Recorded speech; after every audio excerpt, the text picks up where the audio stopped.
It's funny how people will look at your life and they will assume many things.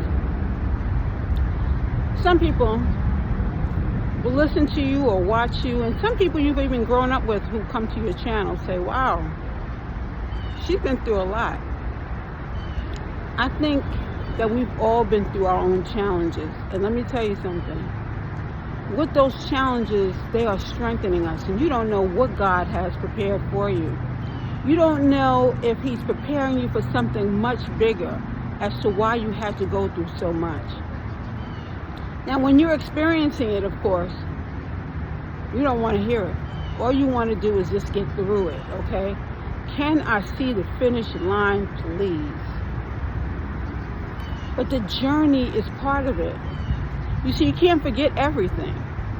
And even when you've forgiven the people who have put you through so much, it doesn't mean that you necessarily want to see them again.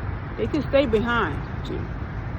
But the important thing is the journey, and that you've learned the lessons and you've been able to forgive. That's a whole nother part of it, forgiveness. To know God, they say God only gives you what you can handle, okay? And it's something, because when you find out things little by little, different pieces, different portions of it, when you say, how can a person's heart be so hard as to make the decisions and the choices that they've made and harming you or even thinking to unalive you? You say, I would have never. But then, even though you don't have these feelings, it's important, even if let's say you want to go into a leadership position, you have to be able to see all sides. So some of these experiences are so you can see all sides. One of the hardest jobs I've ever had in my life is being a social worker. I was a social worker in Arizona, believe it or not. And I had plenty of cases. I was stressed to the max. Then God gave me an experience that I thought I'd never have. With that experience, I was tried on a whole different level. But it's the way that I handled it. I was so angry because I was stressed out. I had to do a report, because as soon as something happens, you're supposed to type it up. I had a laptop and I had to type up all these different notes of everything that took place that day. And with the surprise that I received that day, it kind of set me back, because you can pray for an experience to happen, and when it happens, it's going to be in God's time. And it didn't happen in the time that I wanted it to. The experience was not something I would have wanted to have then. I wanted to be free and available, but it didn't happen that way. And that's how life is. The experiences that you have, they're happening in God's time. They're not happening in your time. And they're happening for a reason,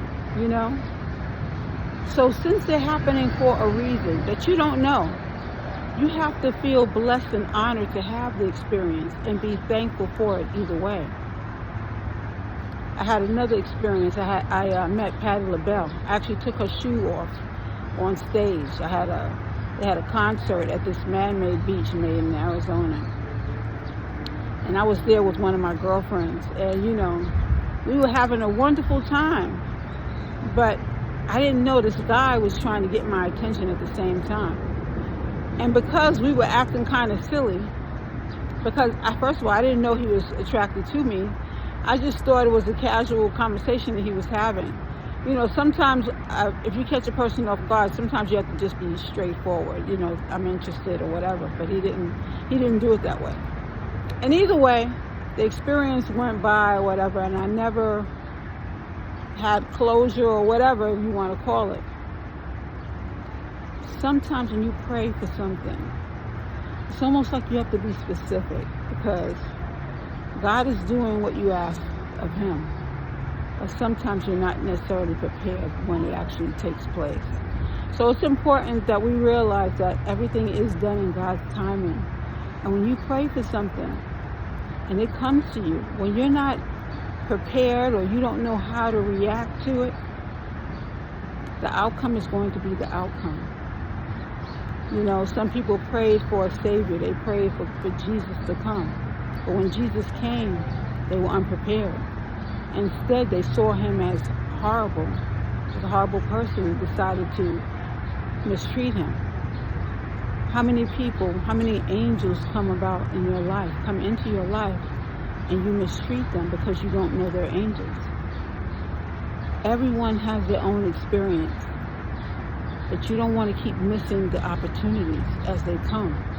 So it's time for you to start making the greatest choice that you know you can make, so that these situations do not continue to occur in your life, and you neglect or forget or mistreat. Let's remember that. Indigo Moon.